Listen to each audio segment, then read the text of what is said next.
what John just mentioned is exactly what I'm going to speak to, which is the harms of prevent.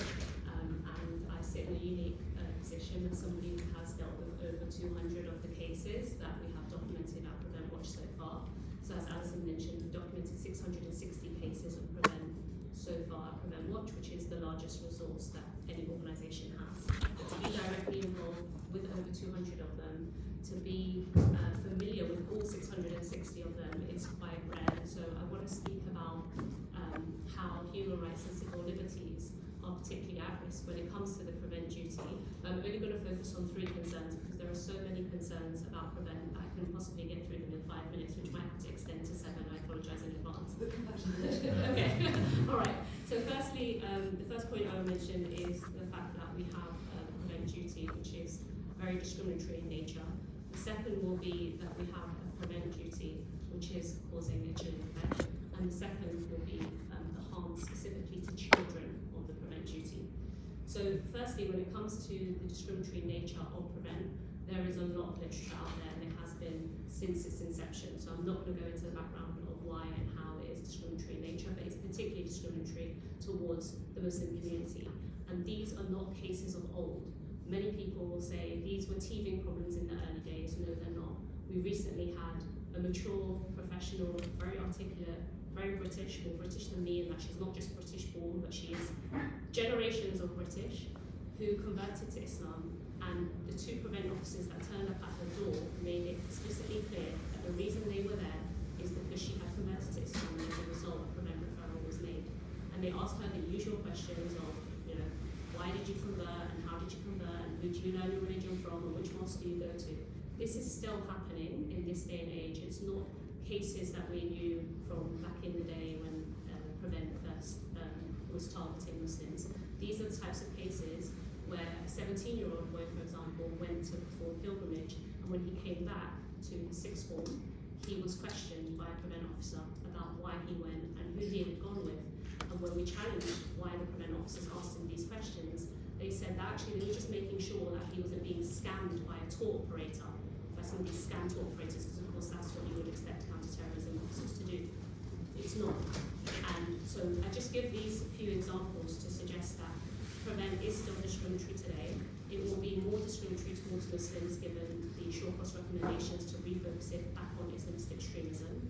However, even despite the revisions to Prevent, where it was supposed to focus on all types of extremism, that didn't stop Muslims being 50 times more likely to be referred. And then post 2015, 2016, they were still 8 more times likely to be referred than non-Muslims. It's an institutional problem, it's not a bad apple problem.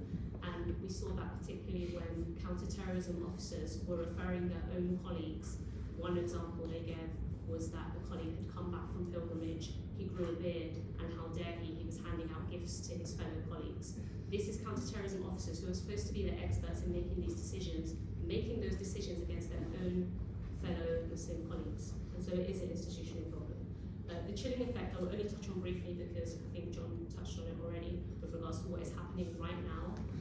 Is an excellent example. The conversation around Palestine has been completely shut down, and the reaction towards it with regards to prevent referrals, we've received at least 3 prevent referrals in the last 2 weeks.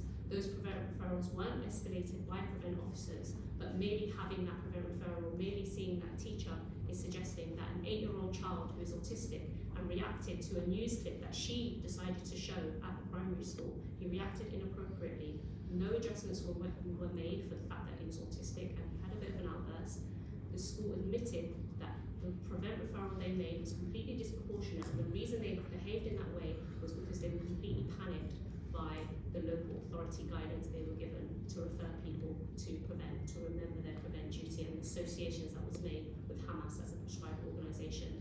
That just underlines the incoherent nature of prevent, because if you're going to refer people for glorifying Hamas, then that would be a crime. It wouldn't even fall under the prevent strategy in a way.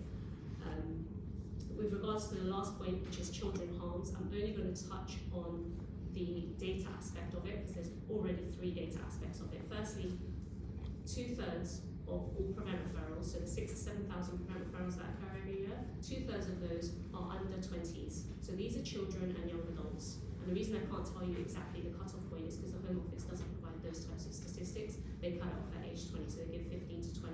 offenders under 18s. But regardless, based on last year's statistics, we calculated that every school day in England, 6 children under the age of 14 are referred to Prevent. Education sector provides more referrals into the Prevent system than the police. They make up a third of all Prevent referrals. Now, when a child is referred by the school, that goes on their safeguarding file because Prevent has been crowbarred under safeguarding. So it goes into their safeguarding file. That safeguarding file follows them. We've had a 17-year-old who's been rejected after originally being given a place at sixth form. His place was withdrawn from him. So he thought he was starting A-levels, and his first day, when he thought he was going to have an induction meeting, he was actually told that his place was withdrawn from him because of the fact that the safeguarding file had been shared and they realised he'd been referred to Prevent. Also, when you're referred to Prevent, your data is stored on at least 10 police databases, and although it's supposed to be reviewed every 6 years, which I doubt, it can be stored for up to 100 years because the category under which Prevent comes is terrorism, and terrorism files can be stored for up to 100 years. Thirdly is social services. Every child Prevent referral will also have an associated social services referral. So even if your family has never been known to social services, you will now have a file of social services, and social services can keep that file for 25 years after the child turns 18. So that person will be 43, have children of their own, family of their own, and that information will still be there and it will be used against them. So I'll just wrap up on this point. Even though the Prevent strategy is one arm of the counter-terrorism strategy, and even though it is the completely pre-criminal arm of the counter-terrorism strategy, it actually affords less rights and less safeguards, particularly to children, than the criminal strategy and the criminal arm of any strategy. Thank you very much. A lot to think about there. Thank you very much indeed. Jonathan, over to you. Thank you. The email that invited me to come and speak today might as well be my job description. How can the UK have an effective counter-terrorism strategy whilst protecting civil liberties? It's a really good question. In a nutshell, the argument that I think we're addressing is, look, in the scheme of things, the number of terrorist attacks is fortunately comparatively low if you compare it to the number of deaths, for example, from stabbings. But Prevent means that a large number of Muslims are swept up and discriminated against in the exercise of their political and religious freedoms. Civil society is securitised and all to no good end. That's the argument. I'm not a reviewer of Prevent, but Prevent is a counter-terrorism measure. It's one of the 4 pillars of the government's contest strategy.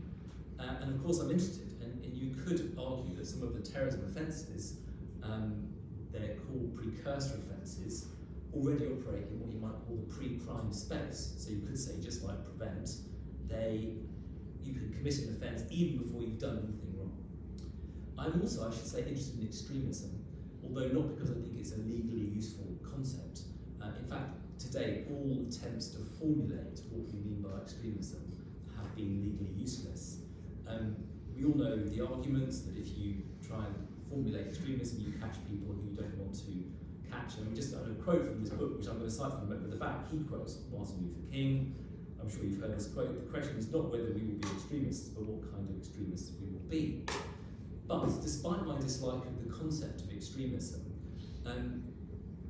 what Professor Kassim says is Kassim Kassam, he's a philosopher from Warwick, book that's really totally recommended.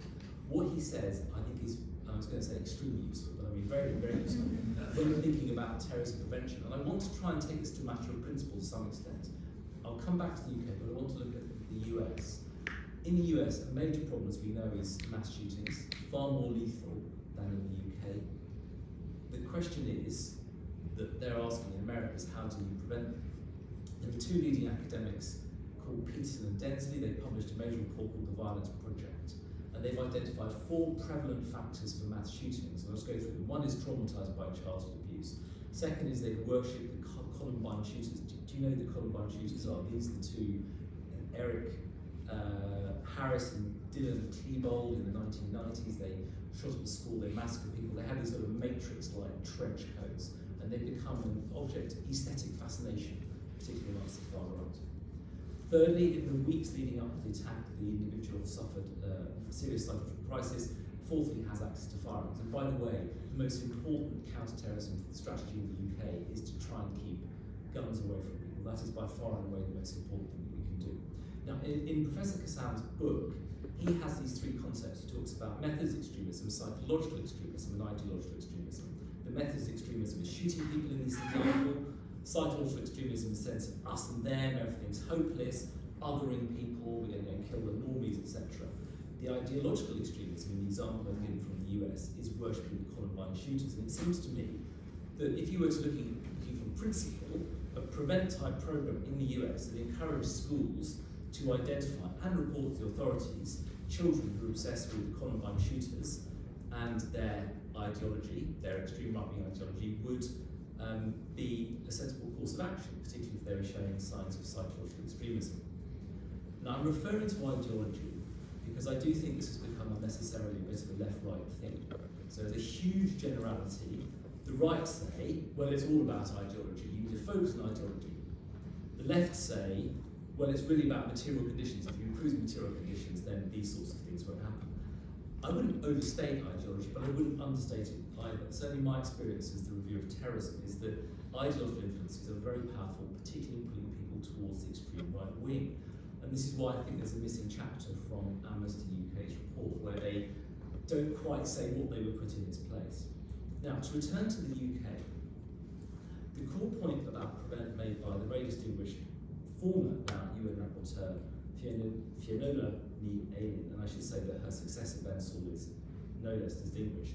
What she said is not that an early warning system or programme is necessarily illegitimate, but it lacks the element of consent. And I'll quote her in a recent interview where she said it's in the British government's interest to reconsider it and establish a strategy that actually reflects the needs, wishes, goals, cooperation, and consent of the communities who are likely to be subject to any such policy.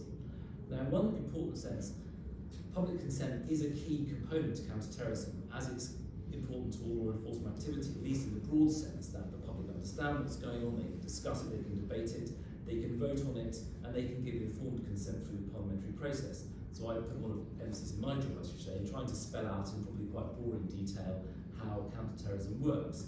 I don't think, though, that the former rapporteur was referring to that sense of consent. She was referring to the sense of people consenting to the role of authorities in their lives. It's quite a profound thing, actually. Now, there's obviously a lot of sense in that. I mean, I've often written about and spoken about children, could be Muslim, but in fact, in this country, most of the arrests, in fact, almost all in 2020, were extreme right-wing, who get caught up in this rubbish online, and they find themselves arrested for what appear to be, and I don't blame the police for this, what appear to be genuine threats.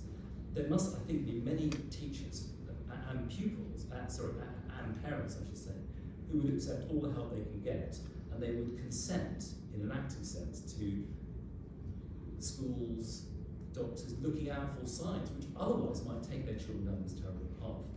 In fact, many people who commit terrorism offences these days do have unaddressed needs. For children, it's often undiagnosed neurodiversity, such as autism, and this does require a whole of society response once the warning bell has been rung. So I would slightly disagree with the implication of the word securitisation, which you sometimes pick up in literature, if it's intended to mean that civil society's got no role in countering terrorism.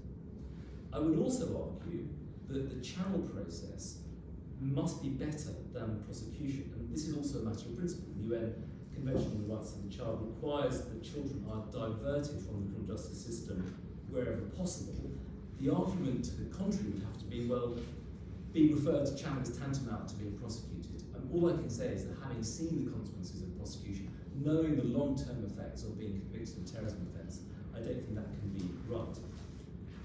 I'm also confident as a matter of generality that if you asked all the Muslim parents in a school in East London at a time when children were at risk of travelling to join the Islamic State, seduced as they were by propaganda, sometimes by bad online influences, they would want warning signs picked up and acted on. I'm less confident, I have to say, that every family would consent in all circumstances, and that must be true of Muslim parents who support terrorists, as it is of Christian parents who support extreme right-wing terrorist groups. We know that both exist, and it would be naive for an early warning system to depend upon their consent. So what is the solution? This is where I'm going to come to an end.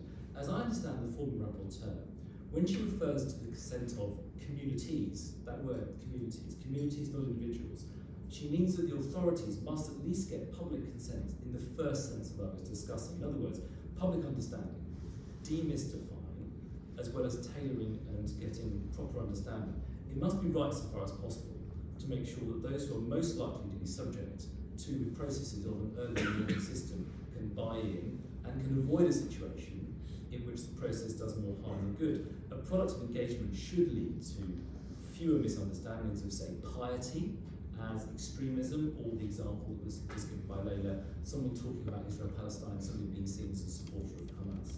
So I know that prevent has generated a lot of controversy, and I'm not as close to some of the detail at all as others, but I do wonder as a matter of principle, this is where I'm going to end, whether both sides are quite as far apart as they think.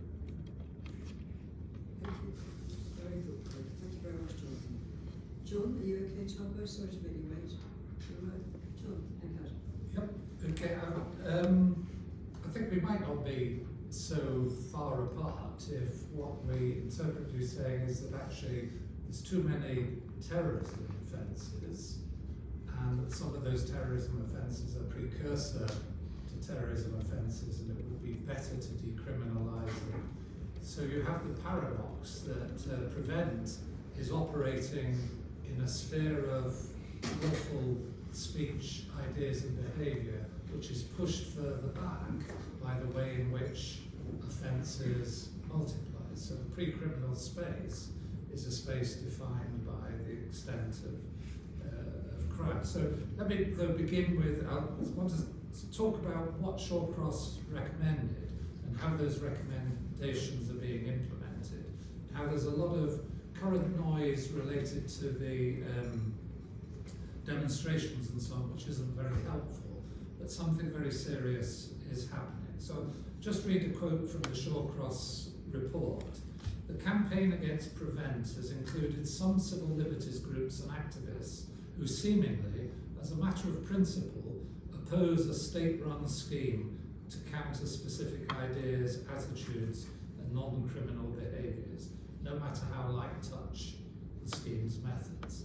I'll say that Layla has suggested the methods are not light touch, but there's something, I think, a warning about a state-run scheme which relates to the question of consent and consent by communities that Jonathan has identified. He also identified that there is no legal definition of extremism, and the attempt to provide one in 2015 when the Prevent duty was being introduced failed. Sarah Khan and Mark Rowley proposed that there should be a legal definition of hateful extremism, but of course as soon as you have laws about hateful extremism, you push Prevent, you push those into the criminal justice system. But their report in 2021 was buried, and what we just had is a Shawcross report that makes no mention of it. So we have this curious aspect of having commissions and reports, and then they never relate to each other, they come up with recommendations, and all the time the government policies seem to be directed by reaction to events. The most recent one is Lord Walney's report or inquiry into political violence and disruption, and Lord Walney has said he is going to be making recommendations to strengthen criminal offences in public demonstrations. Nonetheless, his inquiry was completed in May 2021 and still hasn't reported. So you have activities and reports that are supposed to inform policy, and yet what happens is that the policies that are enacted are in relation to particular kinds of political exigencies, and that's the danger of a state-run scheme to counter specific ideas. So what did Shawcross recommend? What are we in the middle of in terms of the implementation of recommendations? He did lament the absence of what he called a legislative backbone to counter extremism policies. That is a legal definition of extremism. But he didn't propose to remedy it. Instead, he argued for a political backbone.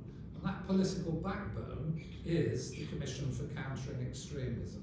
Its role has been changed in the last few months. It was set up as an independent advisory body with no remit for Prevent. Shawcross proposed and the government accepted that it should become responsible for the operation of Prevent under the Home Secretary. So the current Commissioner, Robin Simcox, is not an independent advisor, as described in the media, but is directly responsible to the Home Secretary. And his responsibility includes oversight of all Prevent guidelines, the coordination of activities across government departments, down to local Prevent officers who are to be placed under the responsibility of regional Prevent commissioners. So if we say, well, one of the things about having consent for communities would be having a degree of local autonomy within communities.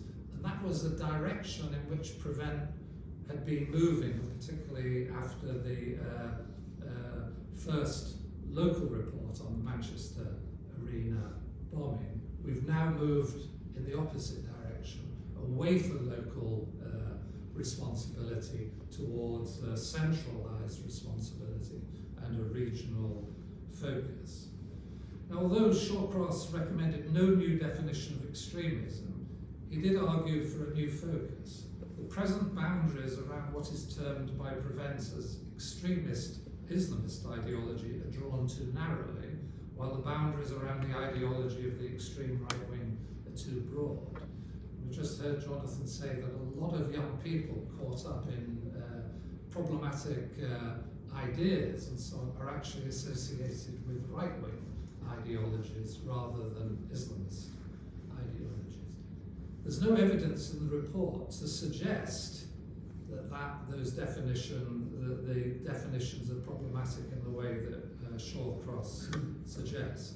A higher proportion of referrals for right-wing ideology proceed in the system than do those for supposed Islamist ideology, indicating that counter-terrorism officers who are involved believe the right-wing cases to be more serious.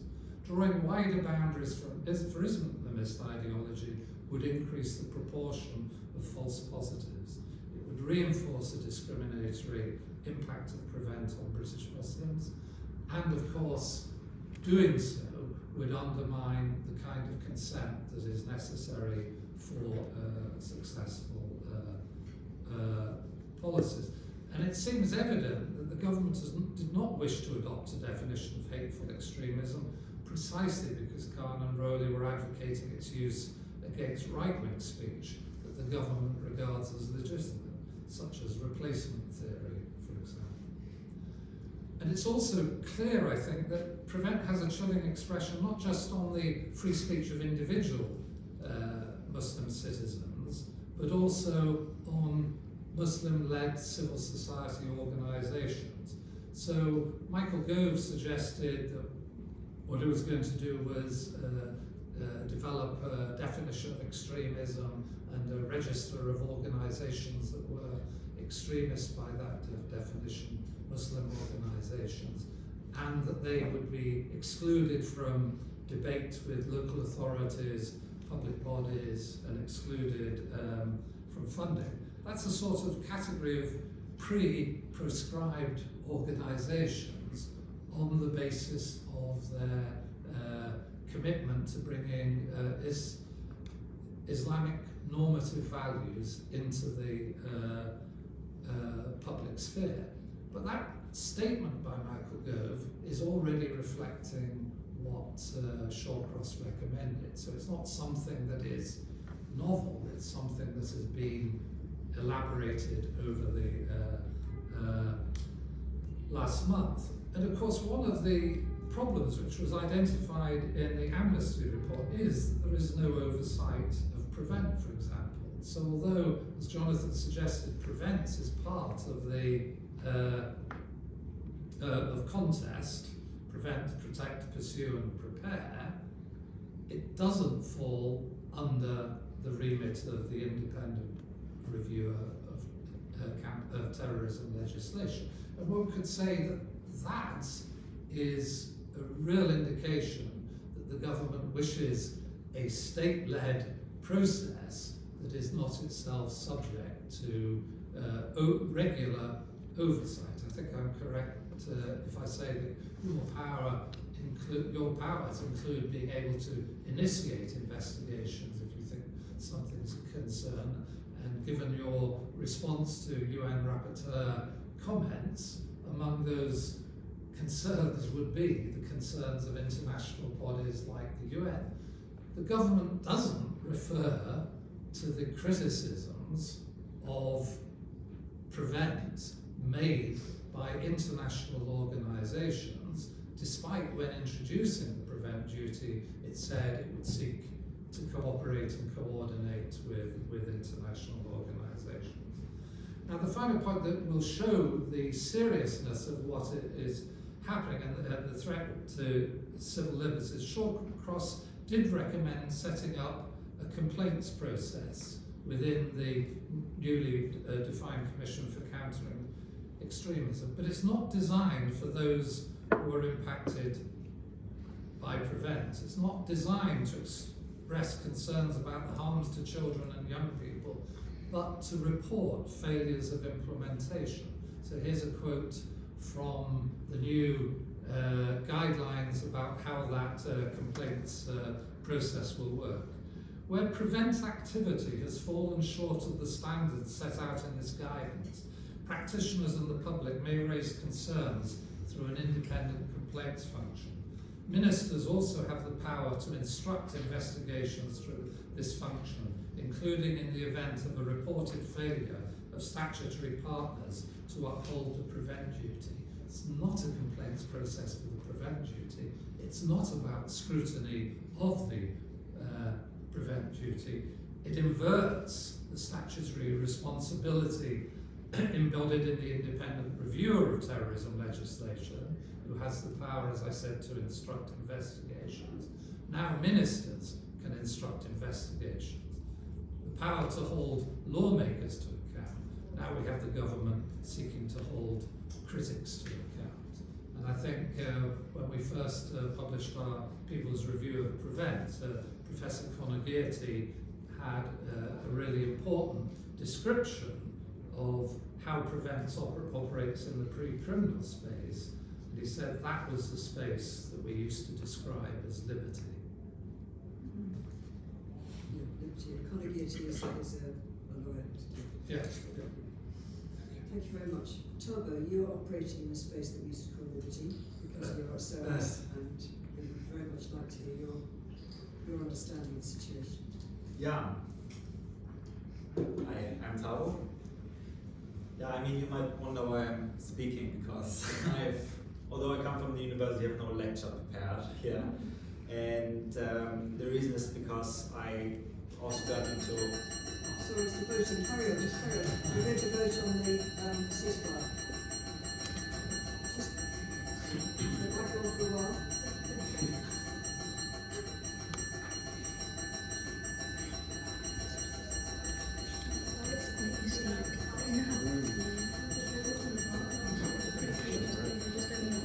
Do you want to speak over it? Because it will stop in a minute. I think it's right.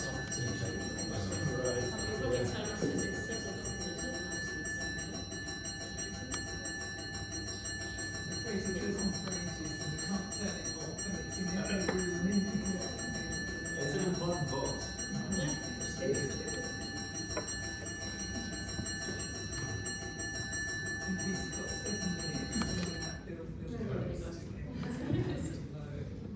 Tom, I apologise for that. Parliament could have waited right for me to speak. Yes. Should try to do that. Try, yeah, try. See how it goes. See if you Yeah, I mean, the first part is not as important because you already know it. As Alison already said, I'm working for SOAS, and in that capacity, I got into contact with PREVENT. It's because I started working just like a couple of months ago as an administrative role, and as such, you have to do like a series of trainings. And right, this the boring part, a series of like fire safety training, the data protection training, and also the prevent duty training. And as I'm from Germany, I didn't really hear of prevent at all. Like I didn't know what it was about, and so I approached it kind of in the same way, right? The only thing that was curious is that the fire safety training is around 15 minutes long and prevented around 1.5 hours. So it was already something curious. But then I did the training, I clicked through the slides online, and just the content was making me more and more uncomfortable, up to a point where it was almost unbearable to continue with it for me. And that's a training which was communicated to me like, this is mandatory, right? So if you don't do this training, you'll have problems with your probation, right? This is for a job that I need to finance my research, my PhD. And I have a colleague, I have a friend who also just started out as a researcher, and she had the same qualms as me, the same uncomfortable feeling. And also for her it was like, well, I have to push through it because otherwise I'm not sure whether I can have a career in research, right? Because they tell you, if you don't do this, you don't pass your probation. And at the same time, there was also this worry about like, because she also knew prevent, I didn't know it. And so there was this worry about like, how I act within the training, because it's really interactive.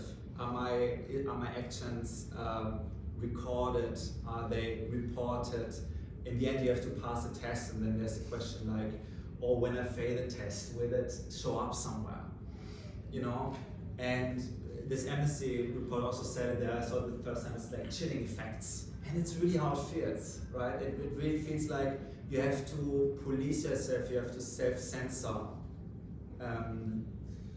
And you know, when you think about it, it's maybe kind of a cliche or platitude, but it really feels like Big Brother, where there's a whole atmosphere that makes you feel uncomfortable to talk to people, where you don't feel maybe you can trust people, whether you're reported or not. You know, I personally am not really worried about being reported or about like what I'm saying, as I don't feel it's really relevant for prevent. But what my problem is that prevent wants to make me part of the system. Prevent wants me to be their eyes and ears and the hand that reports the people. And this is exactly, it wants to be, and this is what creates this chilling effect. And they want me to be part of creating this chilling effect for people, and this is what I couldn't bear, right? Being part of this kind of system. And even more so where I said like I don't know whether I can continue with this was the point where I felt like this training wants not only my eyes and ears and my hands, it also wants my mind. It really wants to streamline the thinking. It says like, if someone does X, might be terrorist. It wants to infuse you with the idea that like, look at your students, look at your colleagues from a perspective of these might be terrorists, right? And it really makes you feel like being the pawn of the government and like policing the population, the people, and your colleagues.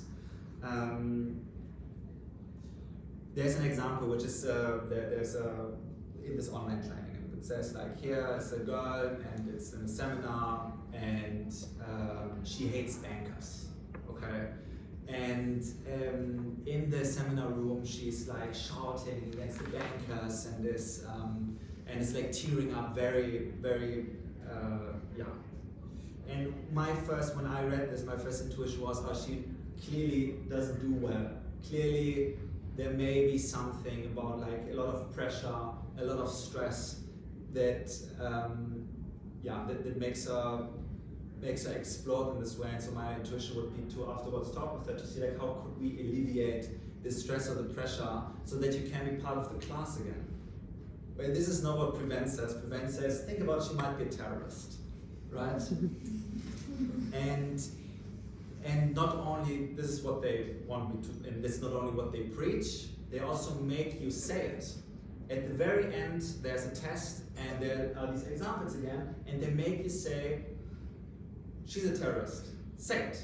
and they force you to click it, right? They force you, yes, government, I agree, she might be a terrorist. So I would have to deny my own values in this situation, and this is what I couldn't do, right? And it just made me think of the GDR, of like communist East Germany. That might be just because I'm German and we have like very diligent, for good reason, very diligent history classes. And this is, and they explained the GDR system worked in this way. People are ostracized and excluded from society as terrorists. People can't work their job when they don't agree with the government. They lose their jobs. And you have publicly, or you have to vis-a-vis the government say, yes, I agree with the government line. And this is just a system, this prevent system is a system that I can't bear, and I don't want to participate in. And this was basically my experience. Yeah. Thank you very much. Thank you very much. Really important to hear your voice. Thank you, gorgeous audience, for being patient, because we had an extra, as you know, we had an extra member of the panel, John McDonnell, who will be voting as we speak in the House of Commons division rooms. Would you have any questions for our esteemed speakers? I know it's quite one to Katie.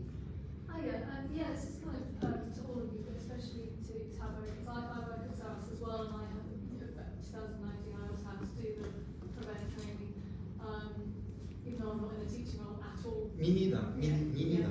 I'm not even in an academic role. But anyway, as far as I know, there is a kind of, within the unions, at SOAS and probably other universities, there is some sort of there's a kind of boycott prevent movement. And I was wondering, is there any evidence of people actually, is it kind of just a passing of probation, don't want to look bad kind of thing, or is there evidence of people actually being dismissed because they haven't done prevent? Because this is not data that I have. And I was wondering if anyone has that data. Same with actual, school teachers as well. Do people tend to lose their job if they choose to boycott this training? Did you say you were asking Tabo? Yeah, I suppose Taro, and if anyone else knows the answer as well. Yeah. Maybe like from a personal experience, I don't have the data. All I can say is that the atmosphere that is created by HR is like, it's kind of a low-key threat, right? It's like if you don't, and you say like, I feel uncomfortable to say like, well, it's mandatory, you better do it because otherwise you don't pass your probation. This is just like the way they communicate it. So I feel like, and this is how power often works, when it's like in these informal spaces where they exert pressure like this. And it just makes you really feel like, oh, this is serious and I better do it. So my understanding is, and this may be incorrect now, but my understanding is that there was a time when universities were instructed that if they could be sure that perhaps 30% of the staff would go through the prevent training, then that would be okay. Because that would show willingness, it would show an acceptance of the system. But I don't know if John or Leila or Jonathan have any. So we've had a few people contact us, employees from, whether it was from healthcare or from education, and they've raised issues and said, look, I have to do this training, what can I do?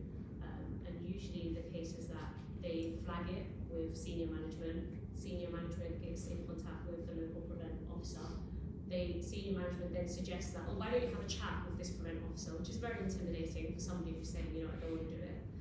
But ultimately it comes down to the fact that, like you said, if you don't do this training is mandatory, and if you don't do this training, then we will take some kind of action. But nobody so far, from the people that we've dealt with at least, have challenged it all the way to the end, because nobody wants to lose their job. So I don't know what then happens afterwards, but people have then ended up doing the training after logging their concerns. Thank you. John? Well, just simply would be part of normal disciplinary processes, because it's built into your contract of employment, that you're required to do the training that is necessary. So if you refuse to do the fire safety training, they would follow up. Because all the training is now online, your record of doing the training is kept. So when at Nottingham, when I was not doing the training, I got every 2 weeks I got a message telling me I hadn't yet done the training, when I finally cracked and did the training, I then failed the training because I'd done it too quickly. Not because I got any of the answers wrong, because the answers are fairly straightforward if you've been following Prevent. It's a gut feeling, right? But I'd gone through the process too quickly, so I had to go back to the beginning and do it more slowly, which meant trying to work out what to do in the beginning, because you couldn't sort of be not doing anything for 20 minutes and then you had to pace yourself through it. So it really is, a problem. It really is a problem. But it's also, I don't know whether it was, the training has multiple different pathways to it. So if you click on one path, you're not getting the same examples, and you're not getting the same consequences of those examples as somebody else. So I think it really is intrusive, but what it is intrusive in the professional relationships of teachers, medical practitioners, and so on, because it's the one form of engagement where when you report somebody, or if you report somebody in that process, because it's not that, as you said, well, you did have a concern about that person in the class. It wasn't a Prevent concern, but it was a genuine concern if there was something troubling in their circumstances and so on. So it is right as somebody with a responsibility that you should be able to follow that up. The problem with Prevent is that you're immediately taken out of that following up. So your knowledge of that person, your sense of what is going on, it's immediately devolved to somebody else. And I think that's also disruptive of relations. So we've all had students who've had difficult. What you quite like is if you've intervened in some way and that intervention has been successful. And success is defined not as them going on a channel program, but on them, in a sense, coming to terms with the difficulties and getting through it and so on. So I think it kind of disrupts relations of trust and responsibility. Jonathan, do you want to comment on this or not? Well, I was interested that everyone comes at it from their own perspective to some extent, and it's so interesting to think of it from the perspective of someone in the academic community, Tabo, also with your German background, and how it would interfere with your relations. I suppose the way I've been looking at it, because I'm not a specialist in Prevent, is thinking about the children who otherwise get arrested. There's a terrible case about a girl called Yanu Rudd, who ended up killing herself. One of the problems in the case, I can't say for sure that she killed herself because of this, but she was prosecuted. But while she was being prosecuted, they eventually dropped the case because of trafficking issues. She couldn't do Prevent, so she couldn't have the intervention which, and I've seen practical examples of this, might have resulted in her not being charged, not being remanded, and not having the prosecution hanging over her head. So from the point of view of children, I can see one approach. I can see another approach from the point of view of an academic community. And of course, ladies, you've got these terrible stories. Is it possible to sort of tease out of it? I mean, if I could ask Tabo, in a school situation, so take my example of the US child who's obsessed about Columbine and is talking about guns, would that be something that a duty could require?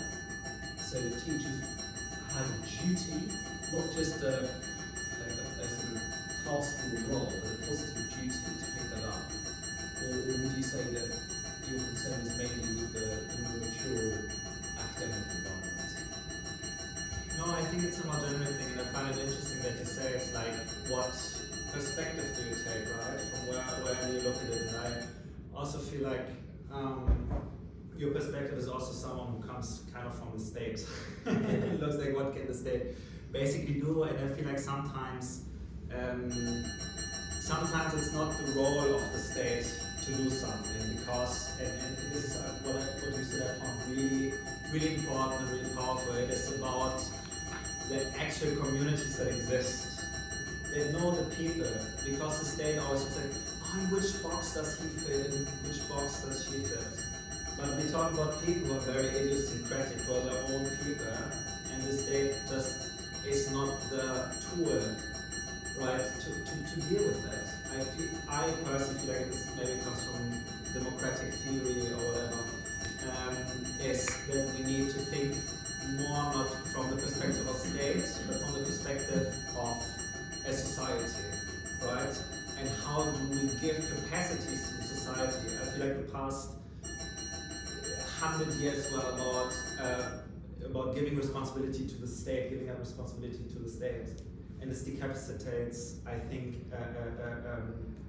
organic social relations that are, I think, better able to engage with a particular person.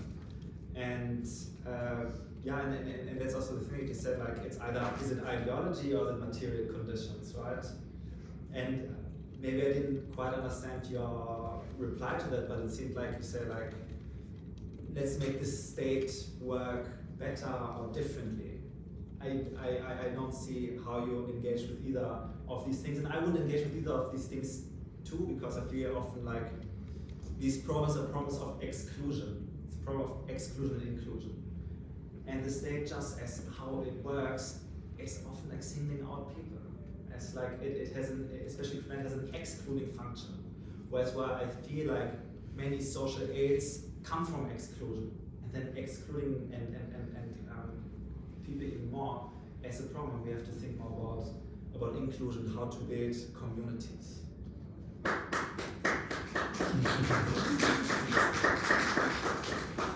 So, thank you. That's lovely for Togo. Just to draw this question to a close, and then we'll take another question. I think what my observation would suggest in this situation is that when I can only do anecdotally, but I think there's some evidence here. When I arrived at SOAS about 8 years ago as a full research professor, I was never asked to do prevent training. That could be because I was already conducting a research project that was critical of prevent. But I think it's actually to do with something unpleasant to do with pecking order. I think what Katie's bearing witness to and what Targo's bearing witness to is that when a new junior member of staff enters the SOAS community, they are instructed to do this, to cross this hurdle. And that does indeed draw our attention to what John and Targo have been talking about in terms of community, because obviously Katie's a brilliant colleague and friend with a distinction in her masters. She's a real academic as well as doing research bidding, and she's fine with it because she's a very strong, robust person. You'd be fine with it if you had to carry through with it, but it creates an atmosphere where you, as you say, the state is coming in as a divisive agent rather than allowing the university to muster its own community, its own supportive system. Please. I didn't want to say anything because I don't want to be oppositional, but so I still just 3 years of research. I've done prevent training. I found it curious. I didn't recall having to call anyone a terrorist. Suspicious. No, there's very distinct categories. Extremism, I don't know why there's no definition. Extremism is advocating violence in the pursuit of political ends, which is what it says in the prevent training. Maybe that doesn't happen in the courts, but that's what it says in the training. It seemed reasonable to me. And all you're supposed to do is alert somebody. I don't know who. I did the training, I passed it. I did it fast too, because it's pretty obvious how to pass it to pass. If you see them advocating violent means for political ends, there's an animal rights activist. I remember that. Yeah, they've got the whole slew. They don't want to pinpoint a particular community. Obviously, they've responded to, so there's all kinds of people that are being potentially on the road being radicalized. That's what it's about. It's not about spotting terrorists.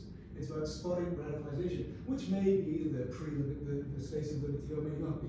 The point is, I took the training, I found it curious. They gave us full British values. I thought, yeah, they're good values. Pretty much everybody should be into those values. Normatively, be surprised if people weren't in this room into the values, democracy, tolerance, individual liberty, rule of law. I think they are. And I did it, and I passed, and I thought, and I never looked at my students as if they were terrorists. I never interacted with my colleagues as if they were terrorists. I haven't thought about it since then. So just to give people the idea, there's this, curtain of doom and this isolation, this atomization. I mean, sure, maybe, I don't see it, lived experience and all that, I don't see it. Did the prevent training, seemed pretty reasonable. Haven't second-guessed anything my students are saying. I actually don't have any students, but I'm sitting in classes and enjoying a robust debate, learning from professors. And so, what I think, the government is trying to respond to a threat, terrorism, nobody wants to die. They're probably overstepping their bounds, but thankfully we have civil institutions and academics that are pushing back and pushing the government to sort of correct its course. The government, I don't think is, I don't know about the government, it's not, it's not trying to be a GDR. It's not necessarily inherent in the bureaucracy to become a Stasi. It's not. We shouldn't live thinking that the government is out to get us and that, we're a few steps away from either fascism or communism. We're not. We've got a healthy civil society where you can push back against the government for overstepping, for making mistakes, and it's very sad. Yes, it's tragic. The case is totally tragic.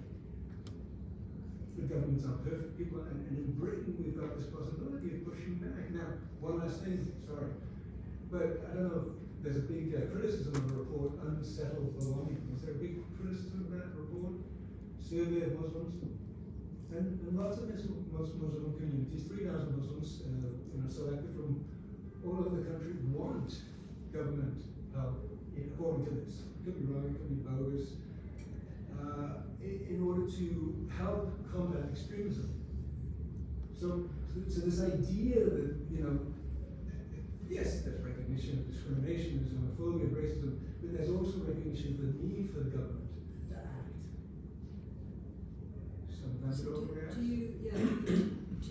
Do you know of any cases on university campuses of proto-terrorism or incipient terrorism or? No. Do you? No. Pardon? Is that a no or a yes? That's a no. A no. No. Okay. So why do this thing then? Why do you prevent it if universities are not really dangerous places at any level? Well, the funny in that Unsettled Belonging study, it says actually the most people likely to support violence and pursue political aims, and this is if you look at the actual people who do seem to have been terrorists, they're educated, well-off people. It isn't people who are living at the margins, who are the so-called wretched of the earth. It's people who are educated, well-off, not particularly religious. So I think you're going into slightly different soapbox here. We had two hands up. Could the lady right at the back and then you as well? I have less of a question, more context to add. I went to the prevent training 2 months ago for a role I was starting at the University of London as a resident advisor. So I was being trained to look out for acts of extremism in people's homes. So it wasn't just in learning spaces where they're explicitly voicing their opinions, where you have to, have your red flags out. It is an everyday role where you interact with students that are living at the halls and have to see whether they are extremists or not. And the training does, maybe it has changed since you've done it, but I did it 2 months ago, and it did make me flag people as, they have extremist tendencies. And I think it's very important that that you brought up that it does align or just gets taken into a safeguarding issue, because within that training there's a lot of talk on safeguarding, but when it comes to prevent, it is essentially out of your hands, even if it is something as minor as, I think this student might be being exposed to an environment that's not suitable. Whereas that's not the case for a lot of other things. If it is an issue of, for example, sexual harassment, it's not, it's not given into another category where it might be more appropriate to give someone else the handover. But when it's an issue of, this person might be in the wrong company, it is, this suddenly is not my problem anymore. Okay, thank you very much. Yeah, please. Also, in response to you, I just wanted to provide another perspective on doing the training, how at least I would feel. I'm not from the UK, I came from Canada, and if I was even doing this kind of training, I just know personally, at least from what I've heard tonight, I would feel extremely uncomfortable in my workplace. I wouldn't, just because of the color of my skin, just because I'm not British and because I'm not white. And I mean, I don't know where this book came from, but there's a lot of examples that are really terrifying. It's like, it's people under 18 years old, just because they're not white, they are being immediately targeted. So I don't think really the point is that like the general population, the majority of people aren't like yourself and you don't do anything with this. It's this chilling effect that everyone's talking about tonight. So I would suggest you skim through this. Yeah, okay, hello. Hi. MK is one of the powers behind the throne on the Prevent Watch. I'm a project Greetings. manager, Greetings, volunteer, MK. declaring interest early on at Prevent Watch. So I think there was a really, really important point back there about ultimately the discretion is left with the individual and they can choose to exercise that discretion. Our experience from the cases, and the cases we read, is that discretion packaged up with the politics, packaged up with the media, creates an environment, unfortunately, that allows people to look at the some signs that they might be uncomfortable with, like someone who decides to start wearing a hijab, suddenly grows a beard, and this triggers them, and it becomes that, you might call it unconscious bias or whatever. And the direction this is going in with short course is that there might be KPIs for an institution about how many referrals you've made and why haven't you made enough. So I think the discretion point is good, but with what's coming, it just makes it really, really dangerous. 2 questions to the panel. John mentioned IRA filter for Birmingham 6. Back in the 80s, there was terrorism going on our shores. But it's interesting, we never had Prevent. And I just wondered why maybe Prevent wasn't instructed there, and maybe still isn't being implemented in Northern Ireland. So that's one question. Second one, Jonathan, you mentioned something about having early indicators, early warning signal, which is what, as a principle, you're saying early warning signal is good for Prevent. I'm just wondering, well, if an early warning signal is good, and today knife crime is killing more people than terrorism is, then would you then be espousing the idea that we should have early warning systems for other types of crime? And so therefore a lot of crime needs to have a lot of early warning systems, and the training that we do then doesn't encompass just terrorism. It then says, well, actually knife crime, actually cars and hijacking cars and mugging and all of these need to have early warning systems. So we now need to look at for a lot of behaviours that might go on to do these activities. Again, I'll say, so in Northern Ireland, they didn't have Prevent because at its sharpest, there are 2 communities who don't agree. So having one UK imposed standard would not work. But there is something called communities in transition. And I mean, you might be interested in this, Tyler, because it's made up of formers. So these were individuals who used to be members of prescribed organisations, either member of the IRA or the UDF or the UDO, something like that. And they work with, there's an interesting report recently, the evidence is pretty mixed as to whether it works. But I mean, there's an academic called Clive Walker, who I work with quite a lot. He would say, actually, it's basically Prevent, but it's given a different name. We're called communities in transition. We're on the question of knife crime and early warning systems. I suppose rather paternalistically, I would say if there's really bad harm and either being stabbed or frankly being a stabber is really serious harm, I would say absolutely. And now, I mean, Tabo, you might say that would be a bad thing for teachers to even look at that. And I was just thinking about this gentleman in the back because what you're illustrating is a point that we should not exaggerate too much. There's Lord Reed, who gave the judgment today in the Rwanda case. In a case called T, where he was looking at the role of the security service, he said, well, in Europe, particularly in Germany, they come with this terrible baggage where the spies and the police were really responsible for terrible things, whereas of course in the UK, MI6 was great, heroic in the Second World War, and double-crossed, and it was completely fantastic. So we may come across a sort of different approach. But I think I take the view that if you don't come from native English, you may not have the same confidence in the system. So I don't even want to over-exaggerate that. Sorry, I don't know what else I was going to say, but No, it's interesting. Can I just pick up before it ends up going? There was 2 points I wanted to come back to in terms of what you raised.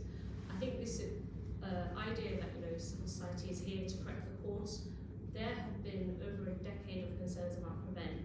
None of that's been taken on board, and in fact, what myself and John, as well as many others, have been called now by David Cameron, former PM, and I don't know what his role will be after his current role, but he has basically referred to us as enablers of terrorism due to our role in raising concerns, well-documented and evidence-based concerns about prevent.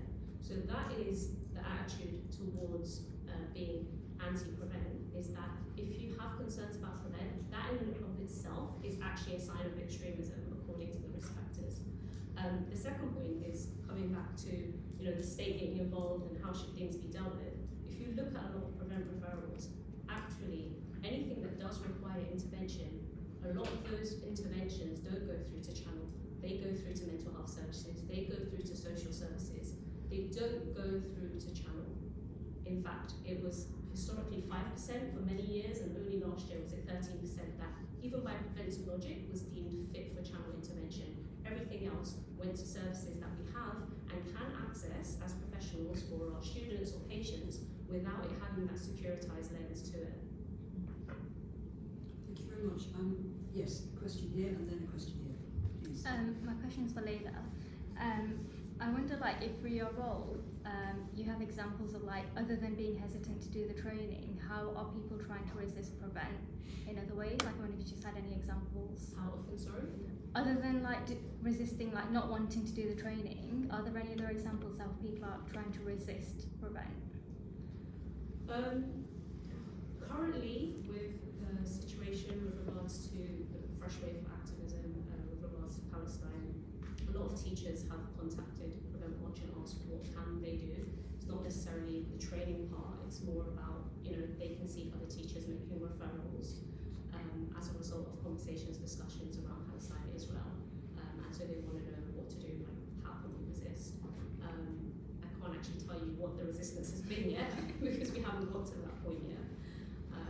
But yeah, mainly it's from educators. I don't know, John, if you know any examples. You can resist prevent collectively, you can't resist prevent individually, because as an individual you're subject to a contract of employment and its clauses. How you can resist it collectively is by joining an organisation, joining Liberty, working to support Liberty, supporting Prevent Watch, supporting MEND, all various Muslim Council of Britain, all organisations that collectively put the view forward. But as Leila has said, you are now deemed as extremists. These are the organisations that are identified by Shawcross as extremist organisations that should be excluded from debate. So if you say, well, what the solution to the problem, if you say the solution is to issues of alienation and feeling outside, it would be dialogue. That is, you would wish people to discuss. So rather than say, well, if somebody puts forward this view, you should report them, why not, if somebody puts this forward a view, you should discuss it with them. You should, in a sense, engage more actively in discussion and encourage people to be active in organisations. There's nothing more powerful than joining together with other people for moderating your views with, in the sociability of organising and collective participation. It's always been the case that young people or other people might indicate a disposition to commit criminal offences, And as a citizen, you have a responsibility, whether Prevent exists or not, to raise those concerns. So if you're a professional social worker, you would have the responsibility to raise those concerns. You don't need Prevent in order to do it. What Prevent is doing is intervening in the normal operation of safeguarding duties. And it's very significant that in the Shawcross report, it says, let's not talk about safeguarding. That suggests the vulnerability of the individual.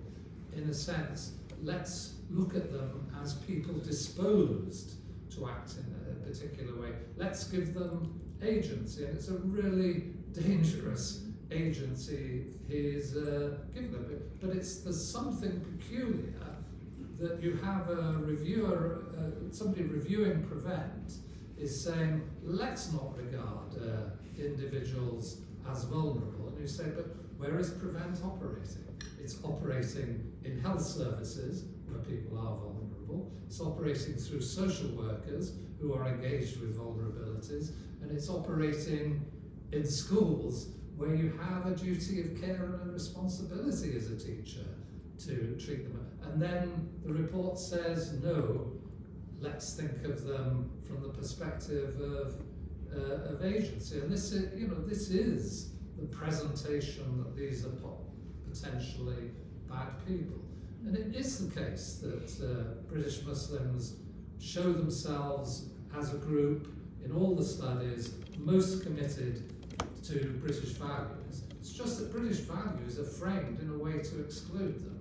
That is, by calling them British, and then by saying there's an issue of integration, and some people live separated lives. The people who live supposed separated lives actually share those values. I personally think there's a proportion of the current Conservative Party that doesn't believe in British values. But no, if those British values are the rule of law, tolerance, etc. British Muslims do, but in all the surveys of British Muslims related to Prevent, British Muslims say they're really concerned about Islamophobia and they're really concerned about the far right. What was the response to those concerns? Let's ignore them and actually let's shift the focus of Prevent towards them rather than the far right. Let's move it away from the far right, and let's deny Islamophobia, because Islamophobia is just another way of trying to bring in a blasphemy law. So you have these really,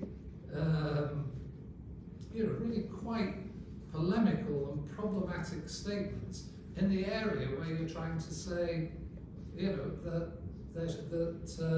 there is consensus. So the paradox of Prevent is it operates under a presumption that it can create a consensus, at the same time operating in an incredibly partisan way. That's the danger of a state-led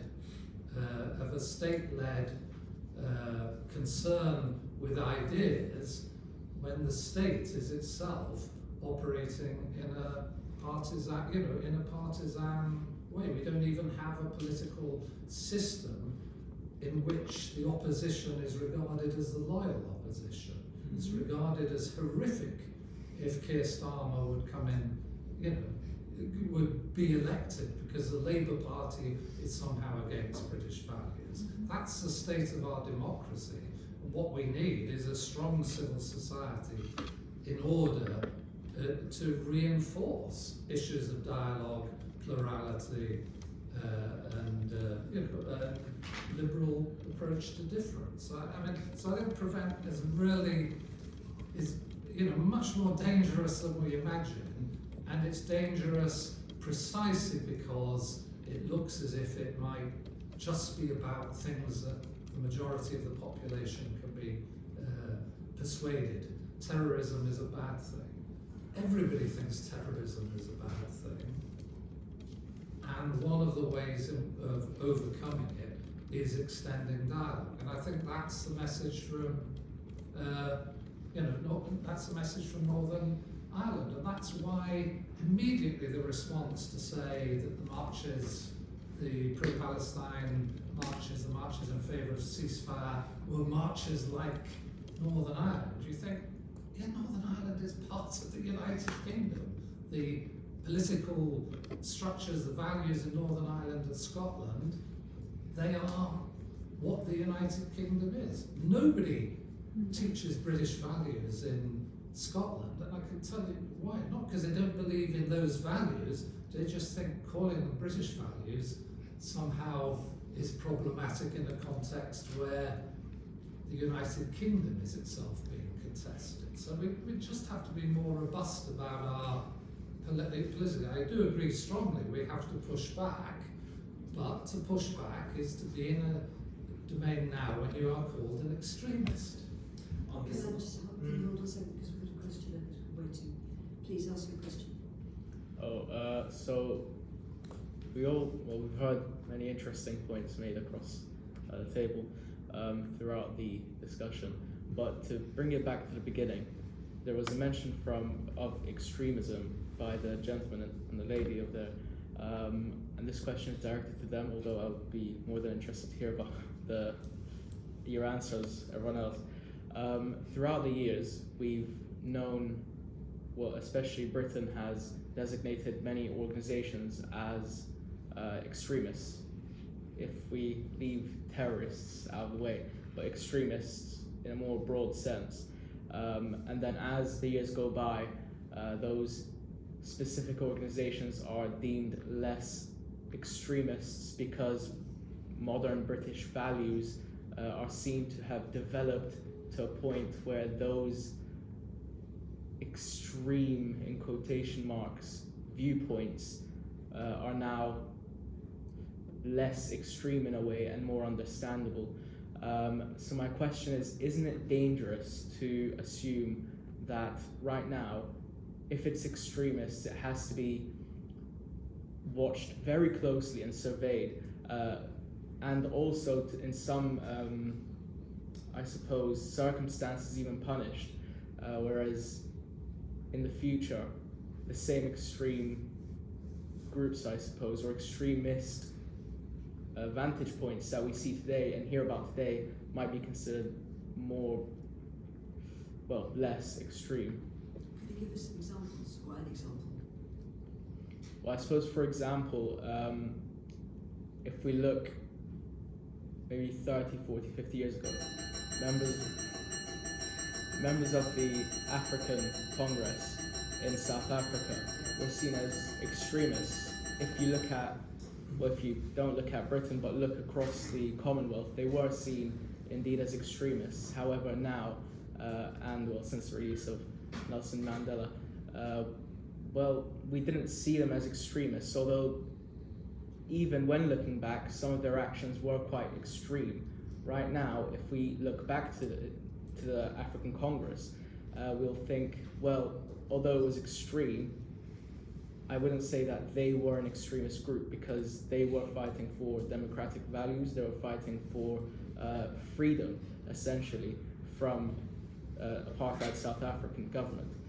And as I said, now that's a viewpoint. So viewpoints of extremism does change over time. And I feel like, I can't really name a group right now, but I feel like maybe over time, some groups, as I said, I can't think of one at the top of my head, but maybe they'll change from extremists to, I suppose, understandable.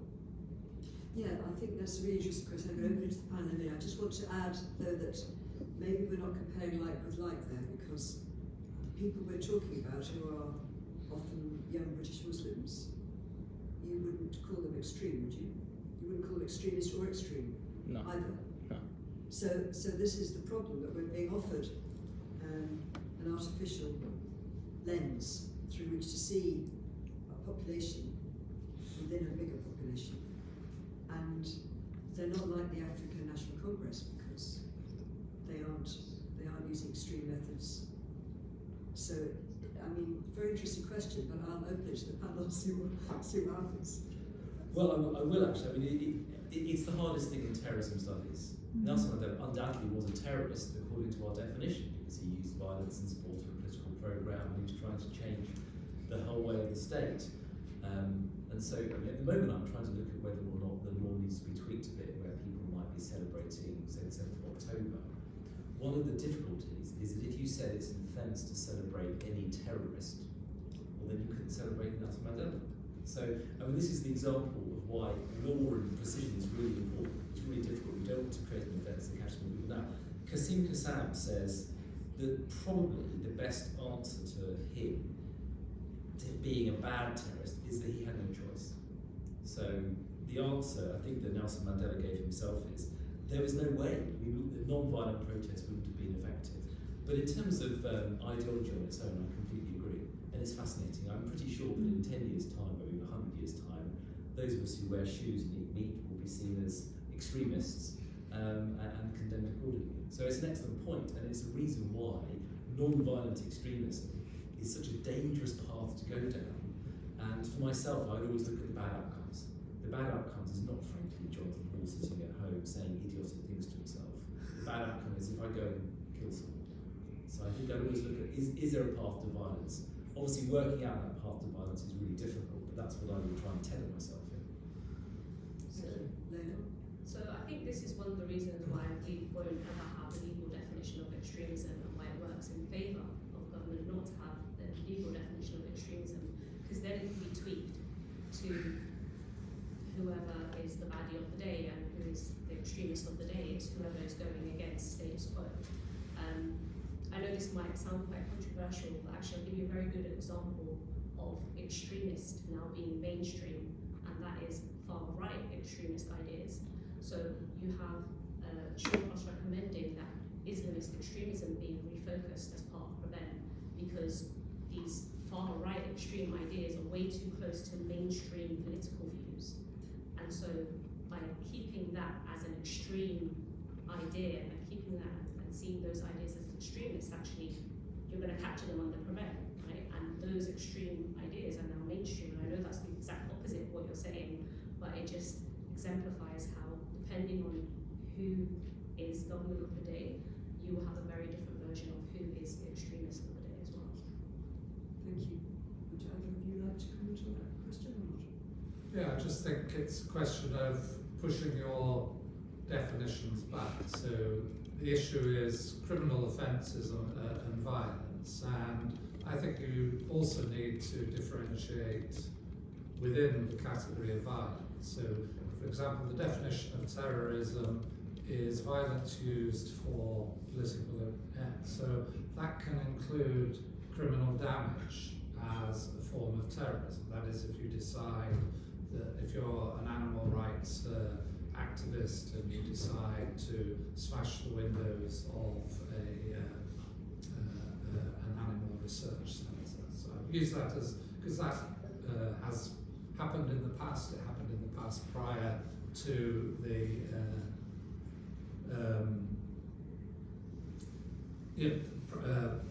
prior to PREVENT and so on.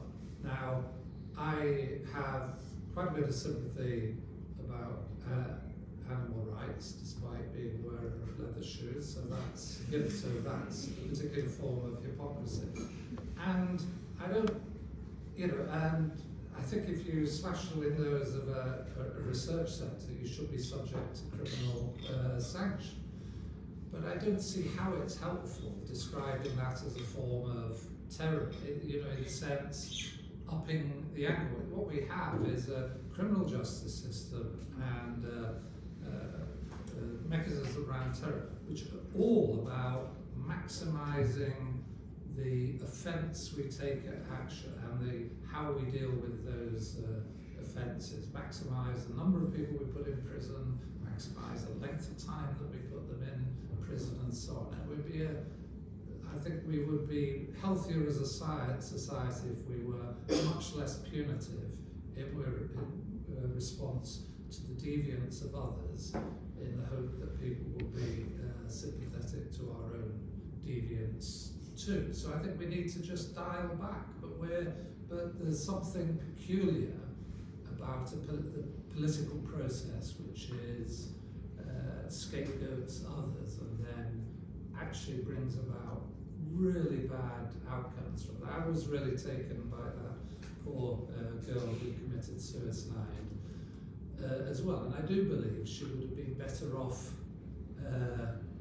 being treated outside the criminal justice system. But it was extraordinary that it was a criminal, that it was a criminal offence, and therefore she couldn't be treated, lightly. So because of our punitive criminal justice system. Yeah, Togo. Yeah, maybe to make the word extremism even less useful is you could also think about the government of being kind of extremist because they have a political goal. I'm talking now from my experience as from the housing justice movement, okay?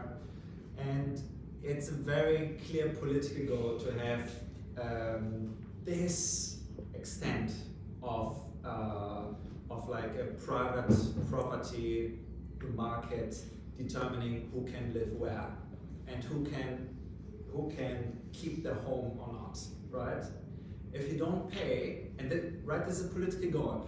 This is all managed by the market. It's a very clear capitalist, neoliberal, whatever, political goal. The government is enforcing this with violence. When you don't pay your rent or whatever, the police comes and kicks you out with violence.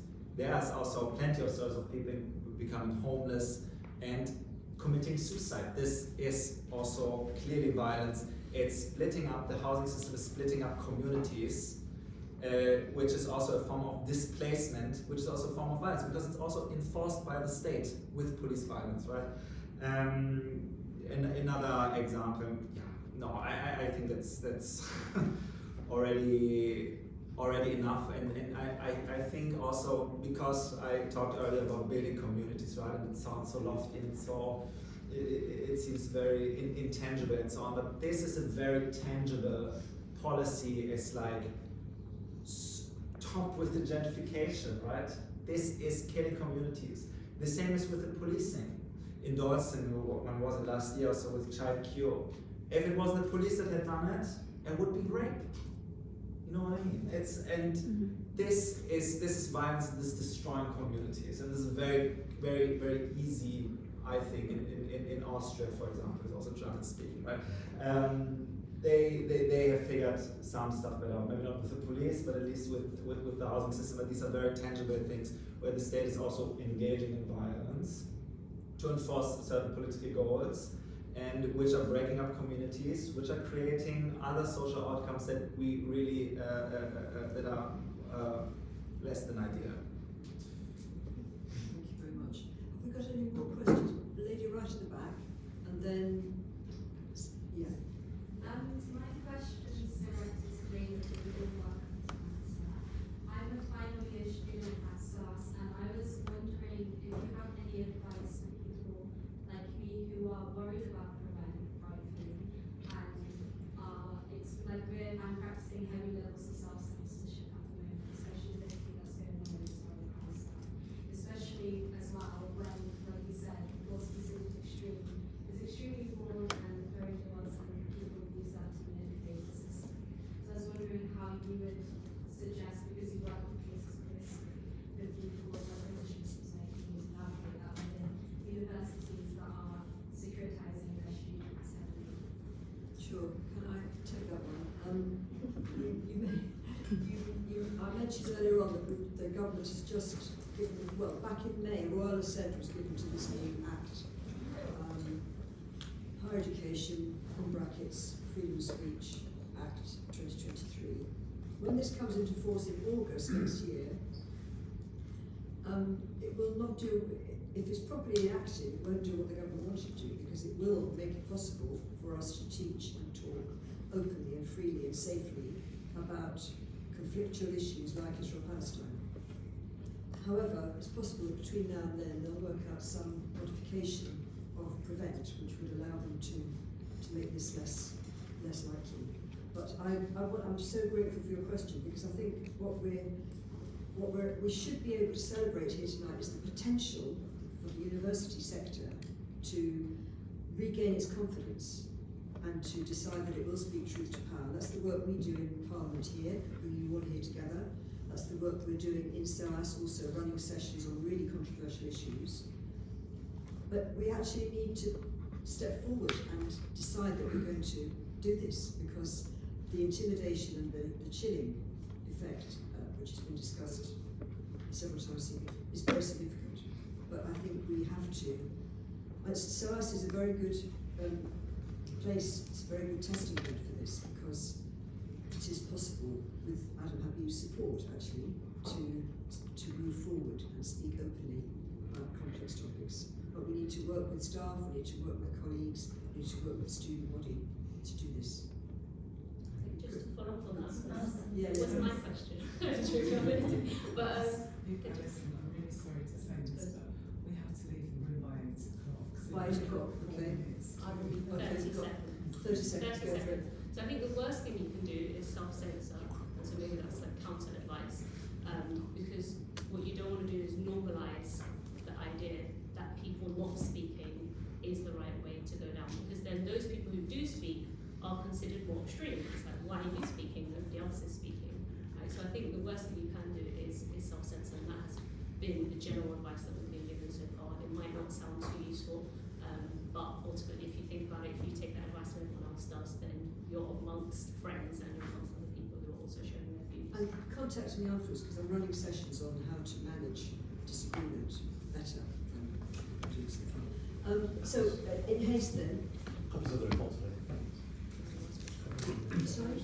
Copies of the report are here, copies of the report are here. What to take away free? Gratis for nothing? Okay, Mr. Roberts. Please thank our amazing panel.